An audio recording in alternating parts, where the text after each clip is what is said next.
Inspektorati i Përgjithshëm ka vënë në dispozicion për të gjithë qytetarët për të rritjen e transparencës,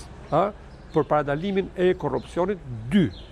mjete shumë të rëndësishme. Njëri është portali i cili është sigurt.gov.al, i cili ka një javë, i cili ka filluar aktivitetin e tij, që jepet mundësia çdo qytetari kur sigurohet dhe anonimati që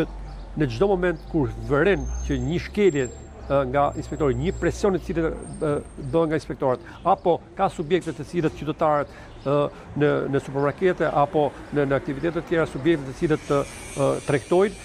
ka produkte të skaduara apo produkte jashtëafate apo produkte në prag skadence apo problematika të tjera, do duhet të sinjalizojnë menjëherë në këtë portal sigurt.gov.al dhe ne menjëherë reagojmë. E njëjta gjë është një linjë gjelbër 0819 i cili përsëri jepet mundësia çdo qytetari, ku janë 3 operatorë që presin çdo telefonat të qytetarëve për problematikat të cilët shfaqen në të gjithë rubrikën e sigurisë dhe të cilët regjistrohen dhe telefonatat pas orarit zyrtar të punës dhe që të nesër gjehen përsëri këto regjistrime dhe që bën të mundur që ne të jemi në kontakt të përhershëm.